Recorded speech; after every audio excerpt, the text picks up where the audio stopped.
Bienvenue dans ce guide pour louer une voiture à Thessalonique en 2025. Thessalonique, c'est la deuxième ville de Grèce et une porte d'entrée idéale pour explorer tout le nord du pays. Que vous vouliez rejoindre les météores, le mont Olympe, les plages de Chalcidique ou même descendre vers Athènes, la location d'une voiture est la solution la plus pratique. Louer une voiture ici, c'est la liberté totale, vous circulez à votre rythme sans contrainte d'horaire. C'est aussi un accès facilité parce que vous pouvez atteindre les villages isolés et les sites reculés. C'est souvent le meilleur rapport qualité-prix. En réservant en ligne, vous économisez. Le réseau routier grec est globalement fiable et la partie administrative est simple. Un permis européen suffit.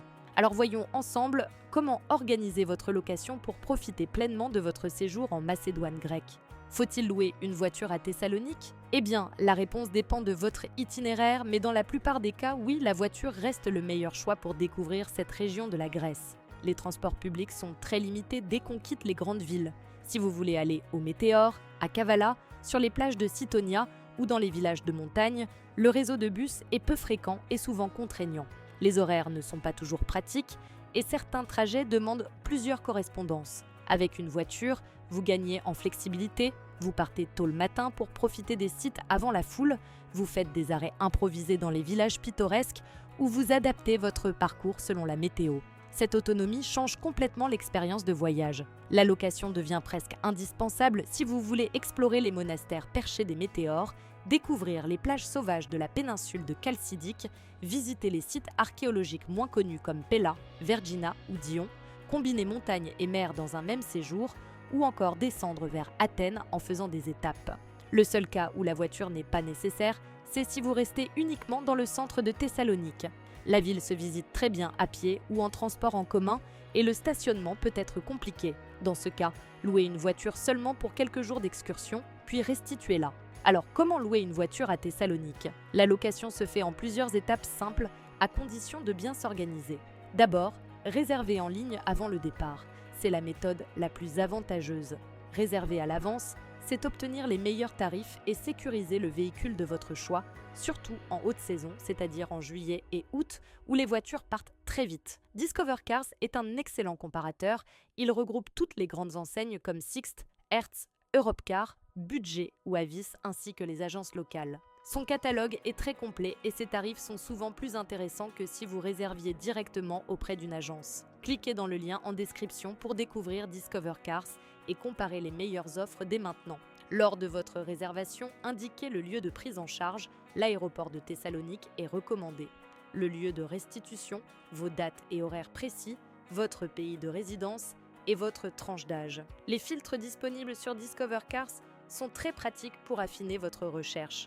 Vous pouvez choisir une boîte automatique ou manuelle, le nombre de sièges, la climatisation, indispensable en été, ou encore la possibilité de payer la caution avec une carte de débit au lieu d'une carte de crédit. Et surtout, regardez la note de l'agence. Discover Cars affiche les avis des utilisateurs pour chaque loueur.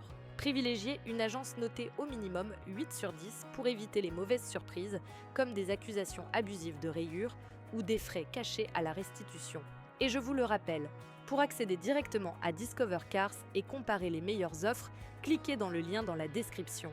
Une fois sur place, le plus simple est de récupérer la voiture à l'aéroport de Thessalonique, code SKG.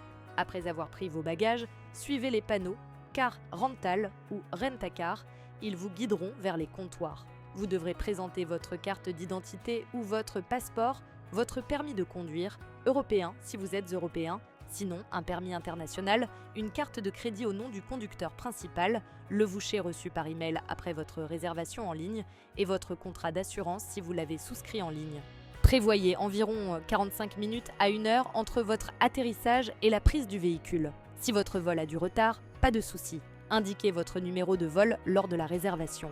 L'agence sera informée automatiquement et adaptera l'heure de retrait. En cas de gros retard, contactez Discover Cars pour modifier votre réservation et recevoir les bons documents. Avant de partir, vérifiez bien l'état du véhicule. Prenez des photos sous tous les angles, la carrosserie, les pare-chocs, les vitres, les rétroviseurs, l'intérieur. Vérifiez aussi le niveau de carburant, l'état des pneus, la présence du gilet de sécurité et du triangle et le fonctionnement des feux et essuie-glaces. Quel type de voiture louer ?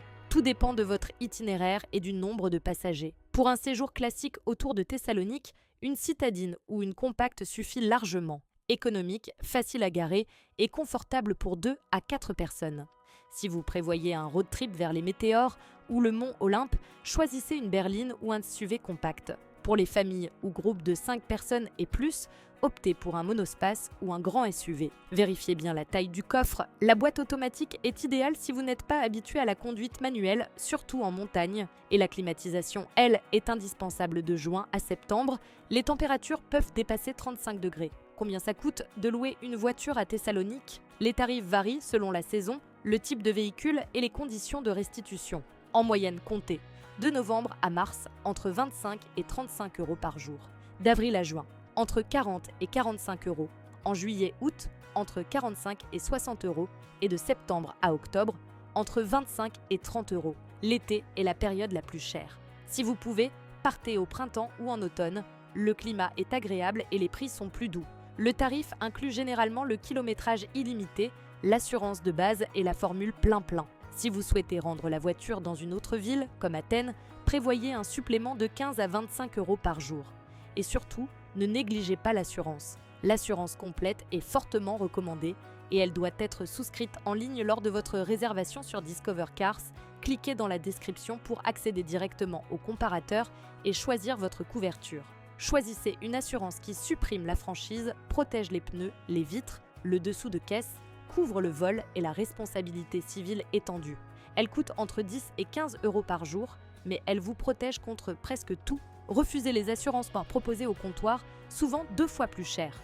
Alors, conduire à Thessalonique, à quoi s'attendre? La conduite en Grèce est globalement facile pour un conducteur européen. On roule à droite comme en France, avec des limitations de 50 en ville, 90 sur route nationale et 130 sur autoroute. Mais les conducteurs grecs sont parfois créatifs. Certains dépassent largement les limites. Restez simplement sur la voie de droite et roulez à votre rythme. Une habitude locale assez surprenante, sur certaines routes à 2 voies, les conducteurs lents roulent partiellement sur la bande d'arrêt d'urgence pour laisser passer. Les routes principales sont en excellent état, modernes et bien entretenues. Les routes secondaires, surtout en montagne, peuvent être plus étroites et sinueuses. Utilisez Google Maps ou un GPS, le réseau mobile fonctionne très bien. Côté carburant, l'essence est servie par un pompiste, pas en self-service. Indiquez simplement le montant ou le plein souhaité. Les prix sont proches de ceux de la France. Pensez à faire le plein avant de rendre la voiture, sinon l'agence vous facturera le carburant manquant avec des frais. Enfin, pour le stationnement à Thessalonique, sachez que c'est payant en centre-ville et parfois difficile à trouver. Les lignes bleues sont payantes, les blanches gratuites. Les parkings souterrains coûtent entre 10 et 15 euros par jour. Voilà, vous savez tout pour louer une voiture à Thessalonique en 2025. Et si vous voulez comparer facilement les offres, évitez les arnaques et trouver la meilleure voiture au meilleur prix, cliquez sur le lien dans la description pour découvrir Discover Cars. C'est le comparateur que j'utilise à chaque voyage et je vous le recommande les yeux fermés.